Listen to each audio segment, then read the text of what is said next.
Focus Retail, le pitch.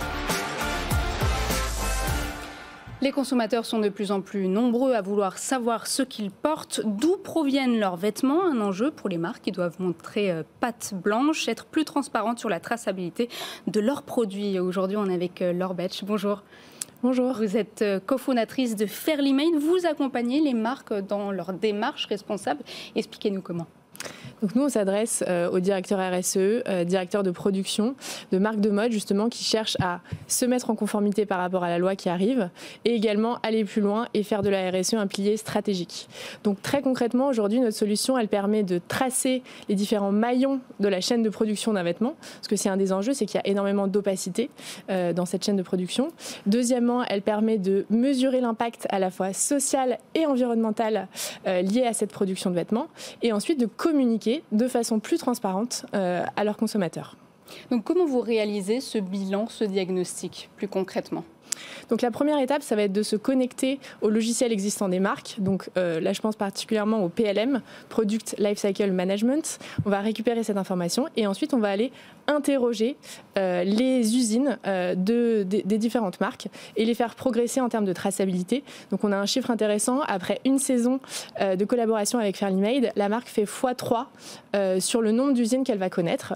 Et donc ensuite, on récupère cette information et on en fait une analyse de cycle de vie pour que la marque puisse avoir cette vision sur les impacts liés à la production et où sont les leviers les plus importants qu'elle va pouvoir mettre en place pour réduire son impact. Et justement, comment vous faites ce diagnostic ? Vous envoyez des personnes de chez vous sur le terrain, donc visiter ces usines ?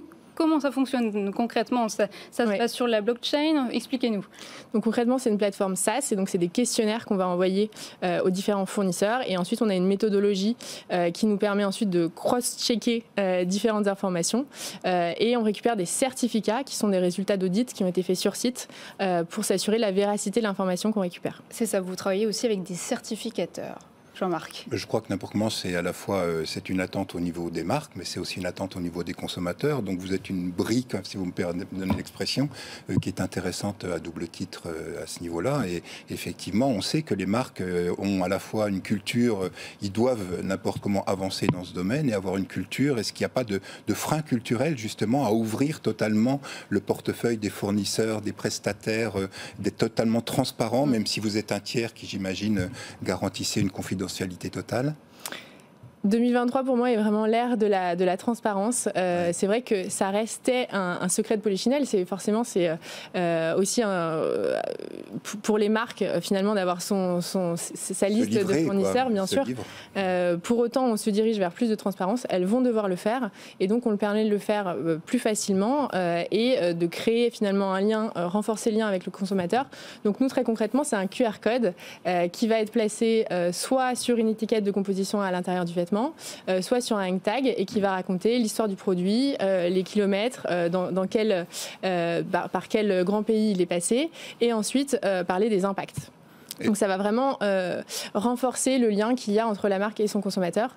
Et on se rend compte aussi que c'est un vrai levier en interne pour les marques aussi de rétention de leurs salariés pour montrer que l'engagement est fort.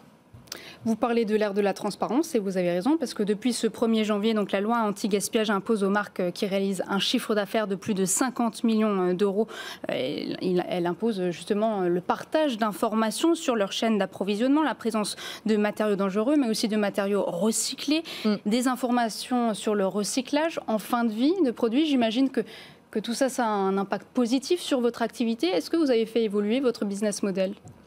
Exactement, c'est vrai que cette année était assez impressionnante pour nous. On est aujourd'hui le leader français. On signe des marques, on travaille avec des marques à la fois de luxe comme le groupe LVMH, beaucoup de retailers, Sandro, Maje, Claudie Pierlot, The Couples, Bash et beaucoup d'autres.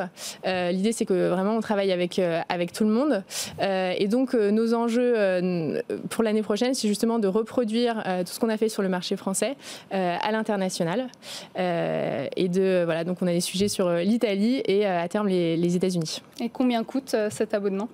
Alors c'est un modèle SaaS, donc ça dépend en fait du nombre de produits qui vont être analysés sur la plateforme. Donc vous avez dit parmi vos clients, vous avez principalement des acteurs de luxe ou de luxe accessible. Ça veut dire quoi? Que votre solution n'est pas accessible aux plus petits acteurs? Alors aujourd'hui, notre volonté, et on est une société à mission, c'est justement d'améliorer l'impact à la fois social et environnemental de l'industrie textile. Et donc pour ce faire, on a décidé de travailler avec des grandes enseignes qui sont celles qui ont finalement le plus d'impact.